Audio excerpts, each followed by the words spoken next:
I did this Facebook post on June 16, 2025, stating that racism and white supremacy attacks all black people regardless of country of origin or language spoken. Pan-Africanism or perish. So this got overwhelming response, thousands of likes, and I posted this because of an article that thegrio.com had where Ann Reid was talking about how Ann Reid urges black Americans to stay engaged amid immigration crackdowns and political fatigue. When I did this post, one of the things that I talked about is how we see recent examples of this attack coming from the Trump administration on all black people, regardless of country of origin or language spoken, including an attack on African Americans. We see that the Trump administration announced in June 2025 that they are removing the temporary protective status of 521,000 Haitians. And we just posted an article from NBC News Black. They have an article from June 27th, 2025, Trump administration to end deportation relief for Haitians in the U.S. Temporary protective status, or TPS, for some 521,000 Haitians living in the U.S. will terminate on September 2nd, 2025. This and Secretary of Homeland Security Kristi Noem stated this. You can read that article at NBCnews.com and also at our Facebook fan page, The African History Network. Newsweek.com has a piece from June 3rd, 2025 that deals with Cameroon loses U.S. protections, told to self-deport. And this deals with those from Cameroon, Cameroonians from Africa, who are told to, whose temporary protective status is going to be revoked on August 3rd, 2025, citing improved conditions in the country, according to a notice published Tuesday. Okay, so we see this attack, and then at the same time, we see that on Friday, June 27th, 2025, the Trump administration announced that 1,000 white South Afrikaners are going to be allowed to come to the U.S. as refugees. Now, they have revoked refugee status from everybody else. So I posted this article here from thegrio.com dealing with comments from Ann Reid called "Joy Reid Urges Black Americans to Stay Engaged Amid Immigration Crackdowns and Political Fatigue." Okay, and we remember Ann Reid from the Readout on MSNBC. So I was showing giving a few examples in the past month or so coming from the Trump administration, attacks on people of African descent, whether they are continental Africans or African Americans. And we also see that May 12th, you had 59 white South Afrikaners who were allowed to come to the U.S. As refugees. A couple of weeks, 2 or 3 weeks later, another 9 were allowed to come with no fanfare, no press conferences.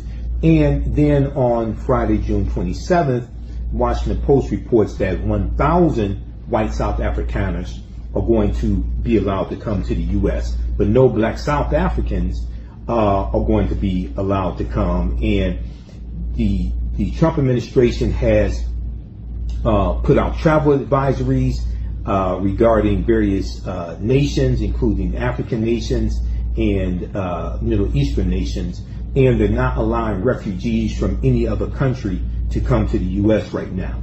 Now, remember Donald Trump lying, saying Haitians in Springfield, Ohio were eating dogs and cats, and this put many of their lives in danger. Many of them received death threats, etc. While at the same time, Donald Trump ends programs that are beneficial to African Americans, attacking diversity, equity, and inclusion programs, ending the $37 billion disadvantaged business enterprise program. We see the attacks on African American history, like the attacks on the African American Smithsonian Museum, etc., saying that information and exhibits that they have are divisive, etc. Now, Ann Reid emphasized that these policies, even if they seem to target others first, will eventually affect black communities because, as the African American proverb goes, she says, quote, because when America catches a cold, black folks catch pneumonia, end quote. When we look at Adolf Hitler and Nazi Germany, we see that they targeted marginalized groups like the LGBTQ community. They targeted the disabled community. They also targeted Afro-Germans. So it is straight out of a playbook of dictators to target marginalized groups, and you target smaller groups who have less of an ability to fight back, to test out certain methods to see what people would tolerate before you expand it to a larger population. Now, ICE raids are increasing across the country, with law enforcement stopping and detaining those they deem quote unquote suspicious. This has led to U.S. citizens being detained for days or even weeks while their citizenship is verified. That kind of unchecked enforcement impacts not just black immigrants, but also black Americans or African Americans, especially when immigration status checks are riddled with bias. Now, we know there was an article from thegrio.com a few days ago that talked about how in Los Angeles, California, 1 out of 5 black people in Los Angeles are black immigrants. And also, we're going to get into relationships with them. We're going to intermix with them, marry them, etc. And you can also have what are known as mixed status homes, where some people in the home are legalized citizens, U.S. citizens, other people could be undocumented. And being undocumented does not mean that you came to the country illegally. You may have come to the country legally, but overstayed your visa. And somewhere around 40% of visa overstays make up a lot of the undocumented population, generally speaking, regardless of whether they're Latino or of African descent, etc. Visa overstays is something that's real, and they get lumped into the undocumented category, but that does not mean that they came to the U.S. illegally. So similarly, journalist Dr. Stacy Patton wrote in a Facebook post, quote, let's not act like standing in the background is some magic cloak of safety for black bodies. Dr. Stacy Patton went on to say, do y'all really think white supremacy is out here cross-checking protest rosters before it decides who to target? If you're black, you're already in the line of fire. If you are black, you are already in the line of fire. You are already a target. Doing your part, quote, in the background, end quote, is fine if it's strategy. But don't dress up fear as discretion. History has shown us time and again that silence, the background, and the sidelines don't save us. They isolate us, end quote. Once again, white supremacy and racism targets all black people, regardless of country of origin, regardless of language spoken, regardless of whether you think that you are a citizen or you are undocumented. When you understand Project 2025, I've said this before on my broadcast, they are trying to wipe our black behinds off of the political chessboard, okay? And the mistake that some African Americans make some quote unquote black Americans, the mistake that they make is they think that their proximity to white supremacy somehow protects them from white supremacy. And some of them think that they are better than our brothers and sisters from the continent of Africa, from the Caribbean, etc. And they think that they are safe. They think as long as that those other people are being terrorized, as long as black immigrants are being terrorized, etc., it's okay.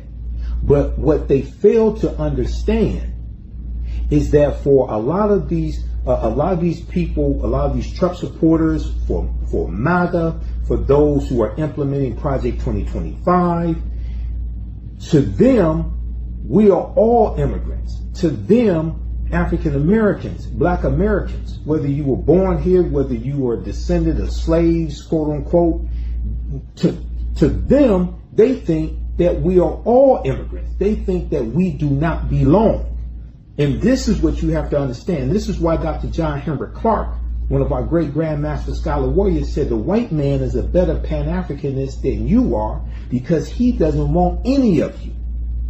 And this is what we have to learn. Now, the article from thegrio.com goes on to say, according to a 2023 survey, only 34% of black Americans hold a valid passport. A University of Maryland study also found that people of color, 11%, are more likely than white people at 8% to lack documentary proof of citizenship, meaning they either do not have or cannot easily access these documents if needed. These gaps can make black communities more vulnerable in an increasingly aggressive immigration system and policing. Now, also remember, Donald Trump just did an executive order unleashing the police, and he's doubling down on a campaign promise that he made in April 2024. He was in Wisconsin. He made this campaign promise. He said if he was reelected, he would give 100% immunity against criminal prosecution to police officers for doing their job. And he made this statement throughout the campaign. He just signed an executive order to do this. And what the Department of Justice under Pam Bondi, Attorney General Pam Bondi, under the Trump administration, what they're doing is they're backing out of consent decrees. Like this, they just backed out of the consent decree with the Ferguson Police Department, as well as in Missouri, okay, behind the death of Breonna Taylor. And you're not going to see any more consent decrees coming from the Trump administration to give oversight over police departments. They're taking a hands-off approach to policing. So what does this open African Americans up to? Okay, more police brutality, most likely.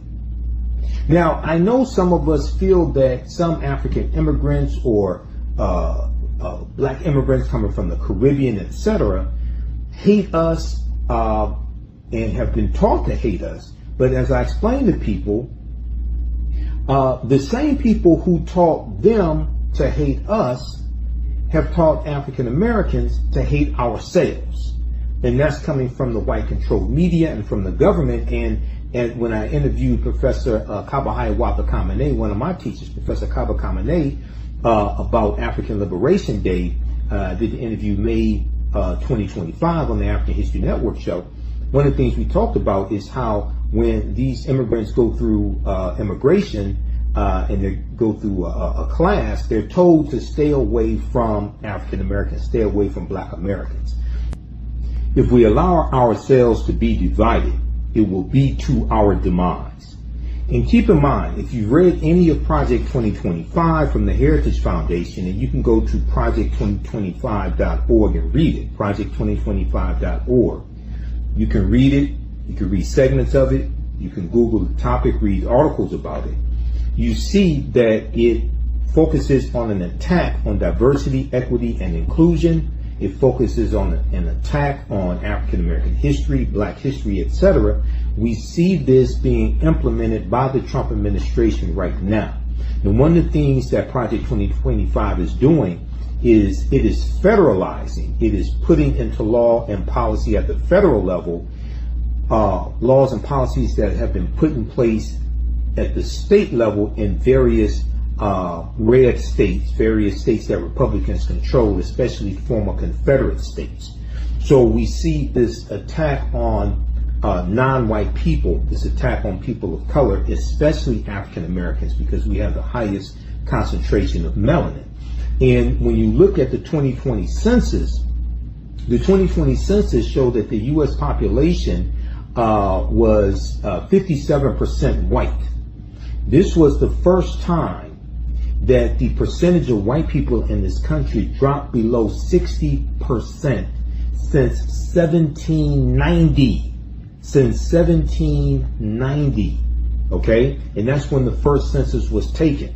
This is 3 years after the drafting of the U.S. Constitution at the Philadelphia Convention in 1787. So this is what we are dealing with right now, okay?